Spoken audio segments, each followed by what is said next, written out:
حضرت حبیبہ رضی اللہ عنہ کا اپنے باپ کو بستر پر نہ بٹھانا۔ المومنین حضرت حبیبہ رضی اللہ عنہ حضور اقدس صلی اللہ علیہ وسلم سے پہلے عبداللہ بن جحش کے نکاح میں تھی۔ دونوں خاوند بیوی ساتھ ہی مسلمان ہوئے اور حبشہ کی ہجرت بھی اکٹھے ہی کی۔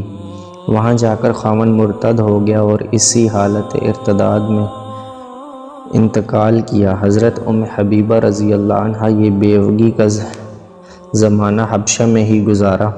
حضور صلی اللہ علیہ وسلم نے وہیں نکاح کا پیام بھیجا اور حبشہ کے بادشاہ کی معرفت نکاح ہوا۔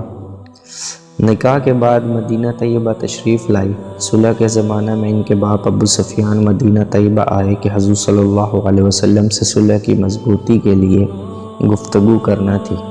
بیٹی سے ملنے گئے، وہاں بستر بچھا ہوا تھا، اس پر بیٹھنے لگے تو حضرت حبیبہ رضی اللہ عنہ نے وہ بستر الٹ دیا۔ باپ کو تعجب ہوا کہ بجائے بستر بچھانے کے اس کے بچھے ہوئے کو بھی الٹ دیا۔ پوچھا کہ یہ بستر میرے قابل نہیں تھا اس لیے لپیٹ دیا یا میں بستر کے قابل نہیں تھا؟ حضرت حبیبہ رضی اللہ عنہ نے فرمایا کہ یہ اللہ کے پاک اور پیارے رسول صلی اللہ علیہ وسلم کا بستر ہے اور تم باوجہ مشرک ہونے کے ناپاک ہو، اس پر کیسے بٹھا سکتی ہوں؟ باپ کو اس بات سے بہت رنج ہوا اور کہا کہ تم مجھ سے جدا ہونے کے بعد بری عادتوں میں مبتلا ہو گئی۔ مگر حبیبہ رضی اللہ عنہ کے دل میں حضور اقدس صلی اللہ علیہ وسلم کی جو عظمت تھی، اس کے لحاظ سے وہ کب اس کو گوارا کر سکتی تھی کہ کوئی ناپاک مشرک باپ ہو یا غیر ہو حضور صلی اللہ علیہ وسلم کے بستر پر بیٹھ سکے۔ ایک مرتبہ حضور صلی اللہ علیہ وسلم سے چاشت کی 12 رکعتوں کی فضیلت سنی تو ہمیشہ ان کو پابندی سے نبھا دیا۔ ان کے والد بھی، جن کا قصہ بھی گزرا ہے، بعد میں مسلمان ہو گئے تھے۔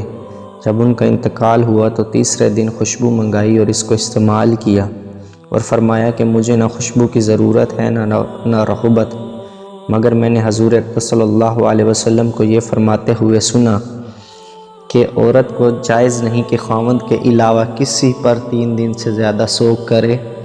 ہاں، خاوند کے لیے 4 مہینہ 10 دن ہے، اس لیے خوشبو استعمال کرتی ہوں کہ سوگ نہ سمجھا جائے۔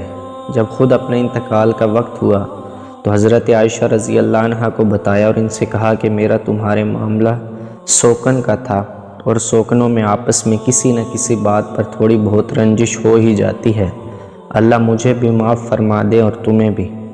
حضرت عائشہ رضی اللہ عنہ نے فرمایا کہ اللہ تمہیں سب معاف کرے اور درگزر فرمائے۔ یہ سن کر کہنے لگی کہ تم نے مجھے اس وقت بہت ہی خوشی پہنچائی، اللہ تمہیں بھی خوش و خرم رکھے۔ اس کے بعد اسی طرح سلمہ رضی اللہ عنہ کے پاس بھی آدمی بھیجا۔